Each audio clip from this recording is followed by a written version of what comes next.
Всем привет, друзья! Вы на канале Ленивый Турист. Это очередное видео на моем канале про интересные места города Барнаула. Да, я знаю, что вам уже надоел Барнаул, но потерпите чуток. Скоро будут и другие населенные пункты, просто я пока еще тут не про все рассказал. Кстати, если ты хочешь поделиться каким-то интересным местом, про которое знаешь, или даже историю, то пиши мне письма вот на вот эту почту. Я все читаю и всем отвечаю. Жду ваших писем. Итак, я уверен, что многие жители и гости Барнаула проезжали мимо этого небоскреба и даже его не замечали. А почему небоскреба? Это же обычная четырехэтажка, вон хрущевки стоят 5- и 6-этажные. А вот это уже совсем другая история. Основная информация для этого видео взята с сайта Барнаул22, ссылка на первоисточник будет в описании под видео.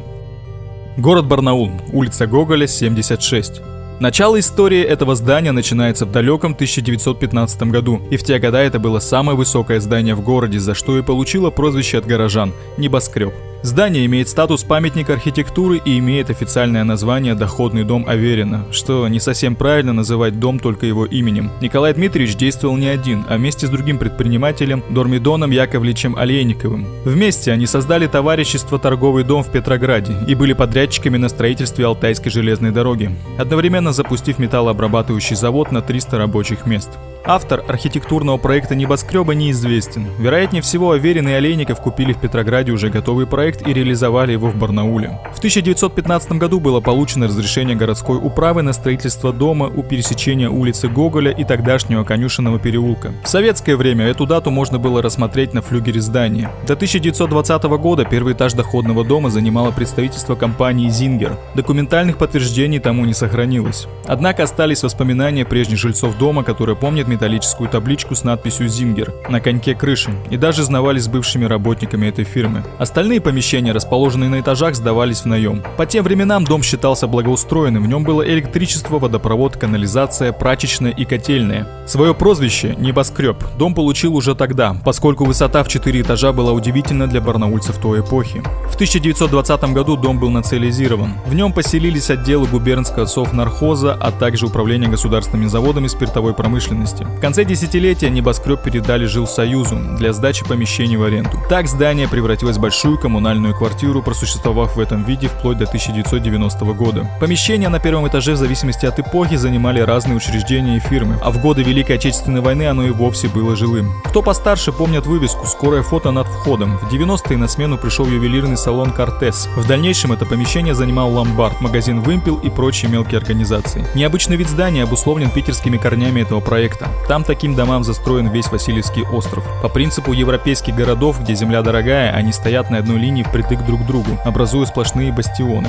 У нас продолжение такой застройки не последовало, хотя и были мысли устроить в этом месте квартал высоток. Входная группа на верхние этажи выполнена в глубине арочного свода в правой части здания. Симметрично ей с левой стороны находится оконный проем той же формы. Изначально это была сквозная арка во внутренний двор дома. В середине прошлого века в ходе очередной реконструкции арка стала частью помещений первого этажа. А во внутреннем дворе в 5-этажному зданию небоскреба была выполнена 4-этажная пристройка. Доподлинно неизвестно, появилась ли она на месте с основным зданием или была возведена в первые годы власти Советов. Имеющиеся фотографии указывают на явные различия и упрощенность архитектурных элементов пристройки. Учитывая болотистую почву и высокий уровень грунтовых вод, дом изначально имел лиственный фундамент, слегка поднимаясь зимой и чуть приседая к лету. Это уберегло его от деформации и разрушения. Внутренняя пристройка, очевидно выполненная по упрощенному проекту, такой защиты не имела. В конце 60-х и в начале 70-х годов на другой стороне Красноармейского проспекта выросли корпуса издательства «Алтайская правда». Строительство такого крупного сооружения спровоцировало подъем уровня грунтовых вод в радиусе нескольких сот метров, что ускорило процесс разрушения пристройки небоскреба. При последней масштабной реконструкции дома в 1989 году ее признали аварийной и снесли. В том же 1989 году по боковой стене дома появился рисунок под названием «Старый город». Его автор – художник-монументалист Владимир Филиппович Тимуш. Изначально предполагалось выполнить композицию из мозаики, однако средств на более долговечный вариант у города не нашлось, и автору пришлось ограничиться росписью. Пережив множество перепланировок, свой окончательный внутренний вид здание обрело в конце 80-х годов.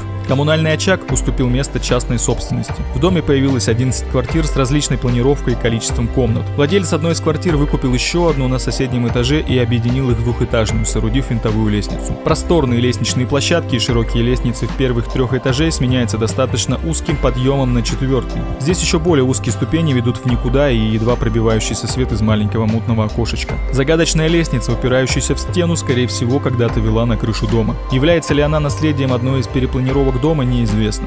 С площадок между этажами раньше шли переходы в снесенные в 1989 году пристройки. Здесь на стене за батареей еще угадывается проем, за которым был проход на вторую часть здания. Фотографии и каких-либо описаний внутренней планировки пристройки в открытых источниках найти не удалось. Также много интересного скрывает подвал первого небоскреба, да и само здание буквально пропитано слухами и легендами. Одна из них гласит, что в его стенах до революции размещался публичный дом, где происходили странные вещи и даже ритуальные убийства. Якобы в 1916 году в одном из номеров зверски убили 2 ночных бабочек. Как тогда писали в газетах, убийство носило ритуальный характер. Перед смертью женщин сильно пытали, а потом каждую подвесили за ноги и перерезали горло. А на стене кровью нарисовали перевернутую звезду и на древнеарамейском языке написали заклинание демона тьмы. Бульварная пресса назвала убийцу барнаульским Джеком-потрошителем. Причем убийцу продажных женщин так и не нашли, но все подозрения пали на местного адвоката. Его назвали адвокатом дьявола. Так вот, люди, которые жили в этом небоскребе в 70-80-х годах, рассказывали, что видели этих окровавленных девиц в своих комнатах. Здание изнутри спроецировано необычно, такое ощущение, что его проектировали разные люди.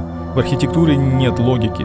То лестницы, ведущие в никуда, то низкие потолки, то одинокие окошечки в стене здания, то наоборот огромные окна с пола до потолка. Верхние этажи так вообще отличаются от нижних. Заводят в какие-то странные комнаты, из которых сделали курилки местные жители. В подвал я попасть, к сожалению, не смог. Видимо, вход в него не с подъезда, так как, судя по дыре в стене улицы, подвал все-таки есть. А двери, ведущие в него с подъезда, нету. На этом у меня все. Не забывайте подписываться на канал, если вам нравятся подобные видео, чтобы не пропускать ничего нового. Ну и не забудьте поддержать это видео лайком, для вас это займет пару секунд, а для меня это будет лучшей благодарностью за мою работу. Всем спасибо за просмотр, до скорых встреч.